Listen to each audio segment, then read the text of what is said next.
রাজনৈতিক সংকট তো ঘনীভূত হয়ে আছে। এই সরকারের কাজ ছিল এই ঘনীভূত সংকটকে তরল করা।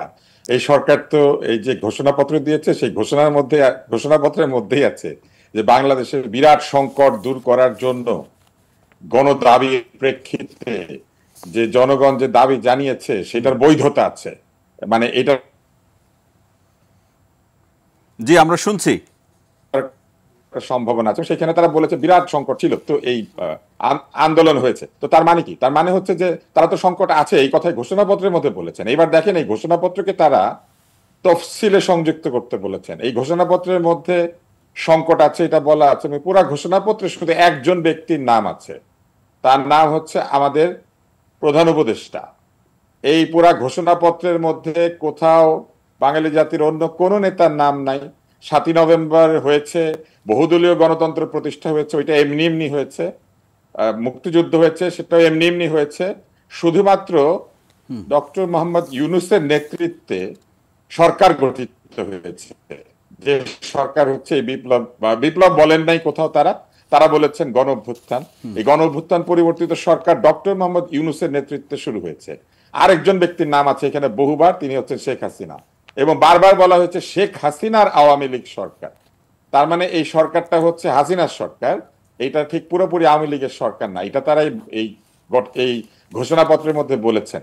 তার মানে আওয়ামী লীগ চাইলে হাসিনাকে দোষী করতে পারে যে আওয়ামী লীগকে উনি ভুল পথে পরিচালনা করেছেন। এই ঘোষণাপত্রের মধ্যে এইটাকে সুযোগ দেওয়া হয়েছে। আওয়ামী লীগ বলতে পারে তাকে ডিজোন করে যে উনি আমাদের দলটাকে ক্ষতিগ্রস্ত করেছেন বলে তারা মাও সেতুং এর পরে যেমন মাও সেতুং এর সাথের লোকদের বিচার হয়েছিল সেরকম হতে পারে। কিন্তু তার মানে ঘোষণাপত্রের মধ্যে এটা আছে, এবং আরো আছে এই ঘোষণাপত্রটি তফসিলে সংযুক্ত করা হবে। এই ঘোষণাপত্র যদি তফসিলে সংযুক্ত করা হয় তাহলে এখানে কিছু কিছু বিষয় আছে, যে বিষয়ের মধ্যে একটা হচ্ছে নির্বাচন অনুষ্ঠিত হবে। নির্বাচন অনুষ্ঠিত হবে এই বিষয়টা, এবং নির্বাচনের আকাঙ্ক্ষা একটি গণতান্ত্রিক নির্বাচন, সকলের ইনক্লুসিভ একটা নির্বাচন হবে, এরকম একটা কথা আছে এখানে।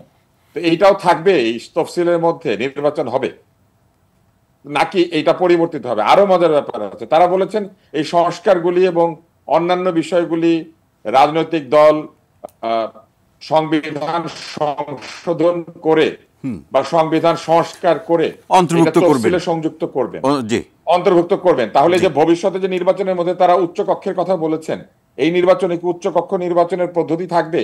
সেই সংস্কারটা তাহলে তারা করছেন কিভাবে? তাহলে তারা এটা তফসিলে সংযুক্ত করে দেন না কেন এই তাদের এই ঘোষণাপত্র? এবং এইখানে যেহেতু সেহেতু সেহেতু যেহেতু করে যা তারা লিখেছেন, এর চাইতে ভালো ঘোষণাপত্র চ্যাটজিপিটি কে দিলে লিখে দিত। কারণ এইখানে প্রচুর জায়গা আছে যেখানে শুধু আইনি সমস্যা আছে তাই না। যেমন একটা জায়গা আছে তারা বলেছেন জনগণের এই দাবি বৈধ, এটা তারা বলেছেন এখানে, এটা নিয়ে কিন্তু কোনো দ্বিমত নাই। তারপরে আবার বলেছেন যারা আন্দোলন করেছে তাদেরকে আইনি সুরক্ষা দেওয়া হবে।